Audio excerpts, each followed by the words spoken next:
Welcome to one and all inquiry classes. Today we are discussing about chemical bond. देखो chemical bond क्या होता है. Chemical bond force of attraction between atoms, ions, molecules. Atom, ion, molecules के बीच में लगने वाली force of attraction को हम केमिकल बॉन्ड कहते हैं. ठीक है. अब पहला सवाल जो बच्चे के दिमाग में आता है वो ये कि यार केमिकल बॉन्ड बन क्यों रहा है, क्यों है फोर्स ऑफ अट्रैक्शन, क्यों बन रहा है केमिकल बॉन्ड. तो इसका सीधा सीधा एक आंसर है कि केमिकल बॉन्ड क्यों बन रहा है. भाई कोई बोल देगा कि स्टेबिलिटी को गेन करने के लिए. बिल्कुल सही बात है. जो भी काम हो रहा है वो स्टेबिलिटी के लिए ही रहा है. स्टेबिलिटी को गेन करने के लिए केमिकल बॉन्ड बन रहा है. और अच्छे से बोलना चाहे तो हम कह सकते हैं कि ऑक्टेट रूल को फॉलो करने के लिए. ऑक्टेट रूल क्या था, हर कोई क्या करेगा, अपने ऑक्टेट को कंप्लीट करना चाहता है. ठीक है. बट बहुत सिंपल लैंग्वेज में अगर हम इसका आंसर देना चाहें कि क्यों बन रहा है केमिकल बॉन्ड, तो मैं लिखूंगा नोबल गैस कॉन्फ़िगरेशन को अचीव करने के लिए.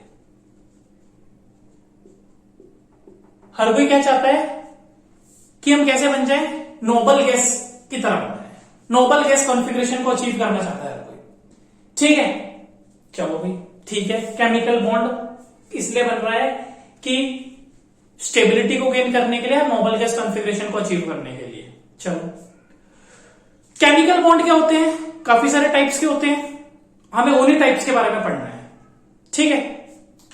इनमें से आज हम किसके बारे में पढ़ेंगे, आयनिक बॉन्ड के बारे में पढ़ेंगे. हालांकि होते और भी टाइप्स हैं, ionic bond, covalent bond, coordinate bond and so on. But ये तीन ज्यादा इंपॉर्टेंट है. ठीक है. आज हम किसके बारे में पढ़ेंगे, आयनिक बॉन्ड के बारे में. ठीक है. आयनिक बॉन्ड हल्का सा बता देता हूं वैसे तीनों के बारे में. पहले आयनिक बॉन्ड क्या होता है. आयनिक बॉन्ड में क्या होता है, there is a complete transfer of electron. Ionic bond में पूरा का पूरा इलेक्ट्रॉन ट्रांसफर होगा एक एटम से दूसरे एटम में. कोवलेंट बॉन्ड, कोवलेंट बॉन्ड कब बनता है, it is form by mutual sharing of electron. जब इलेक्ट्रॉन कैसे होंगे, बराबर बराबर शेयर होंगे. भाई तू भी कर शेयर, मैं भी करता हूं, तब हमारा कौन सा बॉन्ड बनता है, कोवलेंट बॉन्ड. कोऑर्डिनेट बॉन्ड इसी का ही भाई है, कोवलेंट का ही. उसमें भी शेयरिंग ऑफ इलेक्ट्रॉन होती है, पर कोवलेंट में तो म्यूचुअल शेयरिंग होती है. तू भी दे, मैं भी दे रहा हूं. यहां पर क्या है, एक बेचारा गरीब सा होगा, तो जो दूसरे वाला जिसके पास ज्यादा इलेक्ट्रॉन होंगे बस वही इलेक्ट्रॉन देगा. इसमें कोई एक बंदा ही अपने इलेक्ट्रॉन को शेयर करेगा और कोवलेंट में दोनों शेयर करते हैं. ठीक है. आज हम किसके बारे में पढ़ेंगे, आयनिक बॉन्ड के बारे में. ठीक है. देखो अब आयनिक बॉन्ड क्या होता है, मैंने तुम्हें थोड़ा सा आइडिया दे दिया कि आयनिक बॉन्ड वो होगा जिसमें कंप्लीट ट्रांसफर ऑफ इलेक्ट्रॉन होगा. ठीक है. चलो एक बात और याद रखना, यह बनता किस किस के बीच में है, एक मेटल होगा और दूसरा नॉन मेटल होगा. मेटल और नॉन मेटल के बीच में ही क्या बनता है, आयनिक बॉन्ड बनता है. क्यों, वो भी देख लेंगे. इसका एक एग्जांपल बताता हूं मैं तुम्हें, NaCl.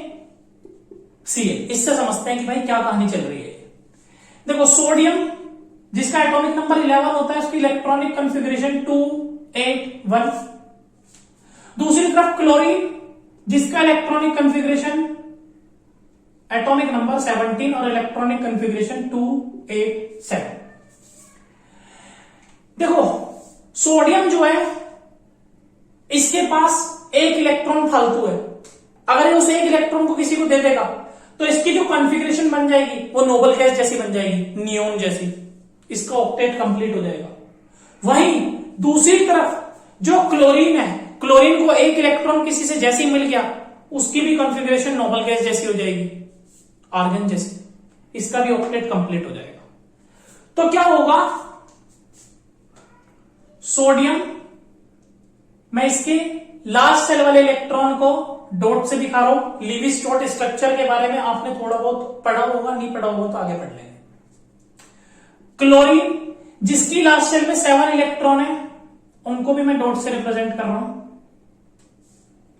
ठीक है, होगा क्या, ये सोडियम अपना एक पूरा का पूरा इलेक्ट्रॉन, कंप्लीट इलेक्ट्रॉन का ट्रांसफर होगा। यहां पर सोडियम अपना इलेक्ट्रॉन क्लोरीन को दे देगा।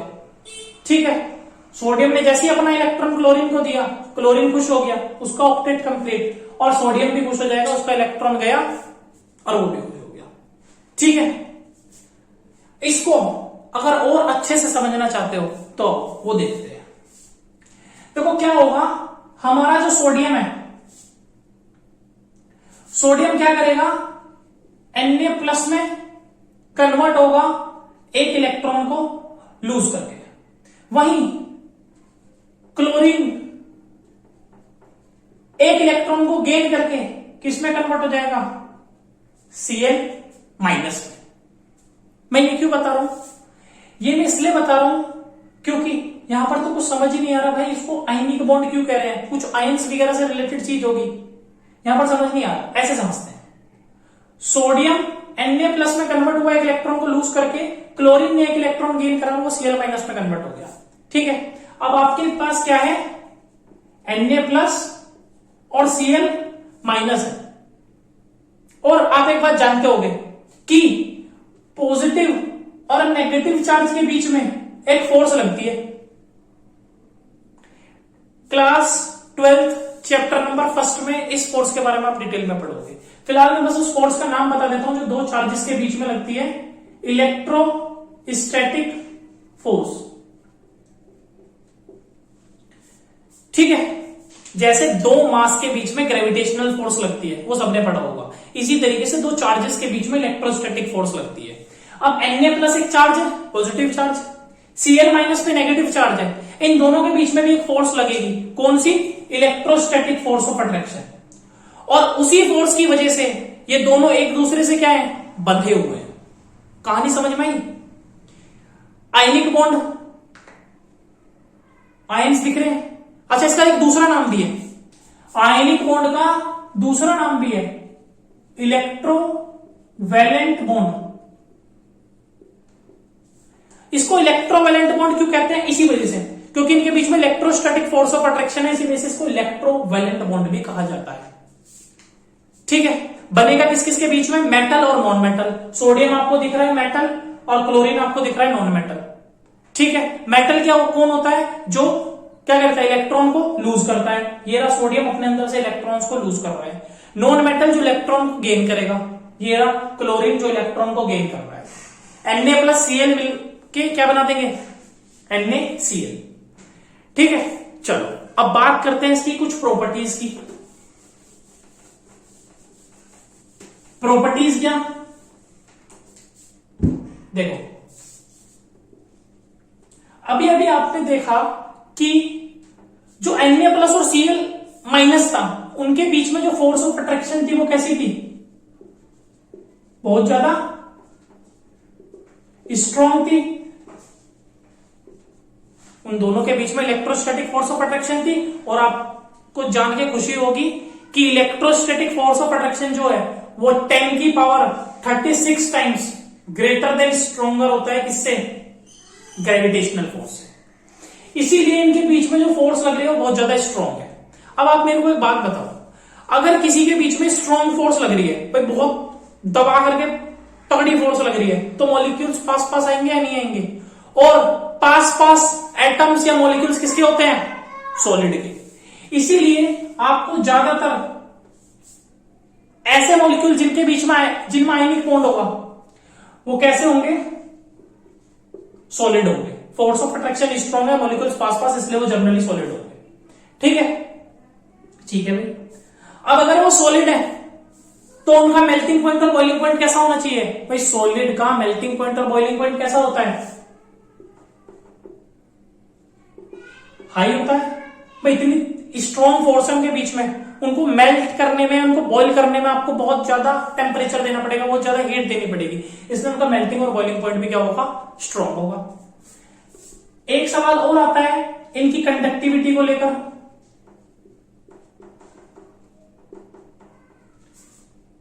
कैसे होंगे? They are good conductor of electricity और बैड कंडक्टर ऑफ इलेक्ट्रिसिटी।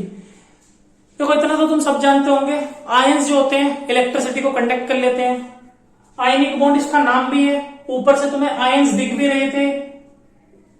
अगर इसके अंदर आयंस हैं, इसी वजह से they are good conductor of electricity. इनकी कंडक्टिविटी कैसी होगी? बहुत ज्यादा होगी। ठीक है, ये गुड कंडक्टर ऑफ इलेक्ट्रिसिटी तो है, बट कुछ स्पेसिफिक कंडीशन है। क्या? इनकी कंडक्टिविटी बढ़िया है, बट अगर मैं बात करूं सॉलिड स्टेट की, तो अपनी सॉलिड स्टेट में इनकी कंडक्टिविटी कैसी है? बहुत बेकार है, रीजन अभी दूंगा। बट इन एक्वस स्टेट या फिर मोल्टन स्टेट, इन दोनों में इसकी कंडक्टिविटी कैसी है? बढ़िया है। रीजन क्या है? देखो बहुत इजी सी बात है। सॉलिड्स होंगे, सॉलिड में मॉलिक्यूल्स पास पास रहते हैं, ठीक है। आयंस आपस में बहुत ज्यादा पास होंगे, बढ़िया फोर्स ऑफ अट्रैक्शन है। आयंस आसानी से मूव नहीं कर पाएंगे। In solid form ions do not move easily. और अगर आयंस मूव नहीं करेंगे तो कंडक्टिविटी कैसी होगी? बेकार होगी भाई। आयंस के मूवमेंट की तो कंडक्टिविटी होगी। But in aqueous state and in molten state ions आसानी से मूव कर सकते हैं। अबे नमक को पानी में डाल देना, इलेक्ट्रिसिटी कंडक्ट कर लेगा। उसी नमक को अगर तुम हीट कर दो मोल्टन स्टेट में भी आयंस हो जाएंगे, फ्री टू मूव हो जाएंगे। इसलिए इस कंडीशन में भी क्या कर लेगा? वो इलेक्ट्रिसिटी कंडक्ट कर लेगा। ये प्रॉपर्टीज थी किसकी? आयनिक बॉन्ड की। एक बात और बताता हूं, कुछ conditions for the formation of ionic bond, ये भी इंपॉर्टेंट है भाई, कि क्या क्या कंडीशंस हैं जो फेवर करेंगे आयनिक बॉन्ड की फॉर्मेशन को। कंडीशंस लिख लेना भाई। मैंने तुम्हें एक बात बताई, आयनिक बॉन्ड मेटल और नॉन मेटल से मिलकर बनता है, ठीक है। कंडीशन में इन्हीं की बात करेंगे।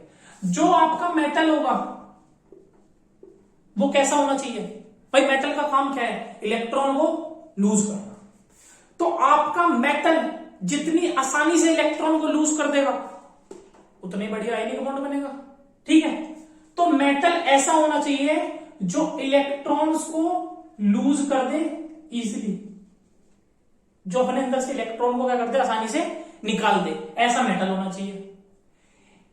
इसी बात को जब आप बुक्स में देखोगे तो आपको यही बात कुछ इस तरीके से लिखी हुई मिलेगी कि मेटल ऐसा होना चाहिए जिसकी आयनाइजेशन एनर्जी क्या होनी चाहिए? कम होनी चाहिए। अब आयनाइजेशन एनर्जी क्या होती है? आयनाइजेशन एनर्जी वो energy, the amount of energy which is required to remove a electron from the valence shell. मतलब इलेक्ट्रॉन को निकालने के लिए जो एनर्जी चाहिए ना, उसको आयनाइजेशन एनर्जी बोलते हैं। अब देख भाई, जितनी एनर्जी कम चाहिए होगी इलेक्ट्रॉन को निकालने के लिए, मतलब उतनी आसानी से निकल रहा है ना, तो इसी बात को इस तरीके से लिख दिया। मेरा कहने का मतलब है मेटल ऐसा होना चाहिए जिसको आप थोड़ी सी एनर्जी दो और वो आसानी से इलेक्ट्रॉन दे दे, तो आयनिक बॉन्ड बढ़िया बनेगा। पहली बात तो ये।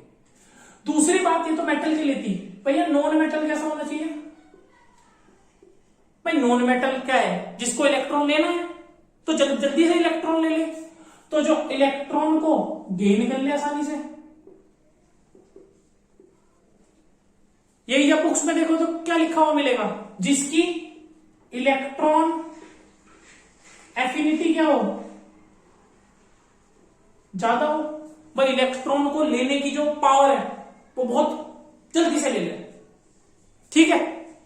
तो ऐसा आपका नॉन मेटल होना चाहिए। अब एक तीसरा पॉइंट भी है। तीसरा पॉइंट क्या है भाई? देखो मेटल ऐसा होना चाहिए जो अपने अंदर से इलेक्ट्रॉन को लूज कर दे। नॉन मेटल ऐसा होना चाहिए, नॉन मेटल को एक्स से रिप्रेजेंट कर देता हूं क्योंकि जर्नली आपको फ्लोरीन क्लोरीन ये सब मिलेंगे। वो ऐसा होना चाहिए जो जल्दी से इलेक्ट्रॉन को ले ले। और तीसरी बात, क्लास 11th वाले इस पे स्टार डाल लेना भाई। देख, जब मेटल और नॉन मेटल आपस में मिलेंगे तभी तो आयनिक बॉन्ड बनेगा। नॉन मेटल को एक्स से रिप्रेजेंट कर देता हूं, ठीक है। तीसरा पॉइंट क्या है, देख भाई, जब मेटल और नॉन मेटल आपस में मिलेंगे बॉन्ड तो बन गया, और साथ ही साथ क्या निकलेगी, एनर्जी निकलेगी। इस एनर्जी को क्या बोलते हैं, लैटिस एनर्जी। ये जो एनर्जी निकल रही है इसको लैटिस एनर्जी बोलते हैं। अभी बताऊंगा क्यों बोलते हैं। देखो, जब मेटल और नॉन मेटल मिला तो आयनिक बॉन्ड बना और एनर्जी निकली। मेरा सवाल फिलहाल इससे नहीं है कि लैटिस एनर्जी क्यों बोल रहे हैं इसको, या लैटिस एनर्जी क्या होती है। हमें इतना जानना है कंडीशंस के बारे में कि जितनी ज्यादा ये एनर्जी निकलेगी, जितनी ज्यादा ये एनर्जी निकलेगी उतना ही बॉन्ड स्ट्रांग होगा। क्यों भाई, देखो, दो ये बॉन्ड जो बन रहा है, बॉन्ड के बनने पर एनर्जी क्या होती है, रिलीज होती है। ये वही एनर्जी रिलीज हो रही है। जितनी ज्यादा एनर्जी बाहर निकलेगी उतना ही बढ़िया है। क्यों, क्योंकि जितनी ज्यादा एनर्जी बाहर निकल रही है, अगर मैं इसको उल्टा देखूं तो उतनी ज्यादा एनर्जी तुम्हें इस बॉन्ड को तोड़ने में लगानी पड़ेगी।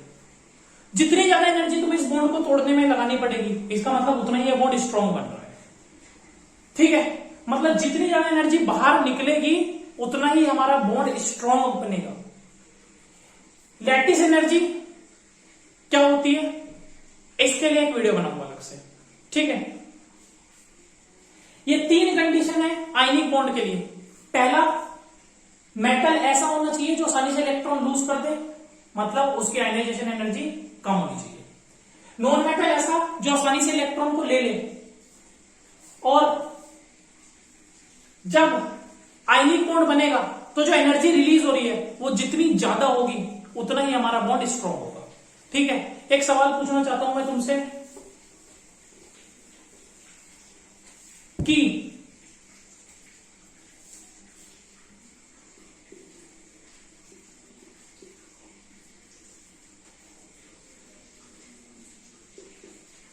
इन तीनों में से कौन सा आयनिक बॉन्ड बढ़िया है, या कौन सा आयनिक बॉन्ड स्ट्रांग है, बताओ। किसका आयनिक कैरेक्टर ज्यादा है। देखो, सिंपल सी एक बात है, आप एक बात याद रखना, आयनिक बॉन्ड 2 चीजों से मिलकर बन रहा है, मेटल और नॉन मेटल। जितना ज्यादा मेटेलिक कैरेक्टर होगा उतना बढ़िया आयनिक बॉन्ड, और जितना ज्यादा नॉन मेटेलिक कैरेक्टर होगा उतना बढ़िया आयनिक बॉन्ड बनेगा, ठीक है। अगर मैं इसमें देखूं तो ये रहे आपके मेटल, लिथियम, सोडियम, पोटेशियम, और ये रहा आपका non metal, chlorine, chlorine, chlorine. Non metal तीनों में सेम है, तो उसको मत देखो, आप मेटल को देखो। मेटल कैसा होना चाहिए, जिसका मेटेलिक कैरेक्टर बढ़िया होगा वो ज्यादा बढ़िया आयनिक बॉन्ड है। या हमने देखा था मेटल ऐसा होना चाहिए जो आसानी से इलेक्ट्रॉन लूज कर दे। आपको पता है जैसे जैसे आप डाउन द ग्रुप आते हो तो मेटेलिक कैरेक्टर बढ़ता है, या अगर वो भी नहीं पता तो यार साइज तो बढ़ता है। जिसका साइज बढ़ेगा न्यूक्लियस से इलेक्ट्रॉन उतना ज्यादा दूर होगा, न्यूक्लियस से इलेक्ट्रॉन जितना ज्यादा दूर होगा उतनी आसानी से आप उस इलेक्ट्रॉन को निकाल सकते हो। आप थोड़ी सी एनर्जी दोगे, आप इलेक्ट्रॉन को निकाल दोगे। अगर न्यूक्लियस के इलेक्ट्रॉन पास है तो न्यूक्लियस इसको पकड़ के रखेगा, आपको बहुत ज्यादा एनर्जी देनी पड़ेगी इलेक्ट्रॉन को निकालने के लिए। इसी वजह से पोटेशियम का साइज बड़ा है, इलेक्ट्रॉन न्यूक्लियस से बहुत ज्यादा दूर है, आप थोड़ी सी एनर्जी दोगे इलेक्ट्रॉन निकल जाएगा, और आपको वही चाहिए, ऐसा मेटल चाहिए जो इलेक्ट्रॉन को आसानी से निकाल दे। इसी वजह से आयनिक बॉन्ड का जो ऑर्डर होगा, कौन बढ़िया आयनिक बॉन्ड है इनमें से, KCl ज्यादा अच्छा है देन NaCl देन NiCl, ठीक है। ऐसे आप एक और एग्जांपल कर सकते हो, NaF, NaCl, NaBr, NaI, इनमें से कौन बढ़िया आयनिक बॉन्ड है, कौन बढ़िया आयनिक बॉन्ड है, किसका आयनिक कैरेक्टर ज्यादा होगा। देखो, अगर आप देखोगे तो अब की बार मेटल सेम है, अब की बार आपको नॉन मेटल को देखना है। नॉन मेटल ऐसा होना चाहिए जो इलेक्ट्रॉन को आसानी से ले ले, ठीक है। आसानी से इलेक्ट्रॉन को इन तीनों में से, चारों में से कौन ले सकता है, ये आप कमेंट बॉक्स में इसका आंसर देना। अगली वीडियो में हम कोवलेंट बॉन्ड के बारे में पढ़ेंगे। वीडियो अच्छी लगी हो तो लाइक करें, चैनल को सब्सक्राइब करें। Thank you.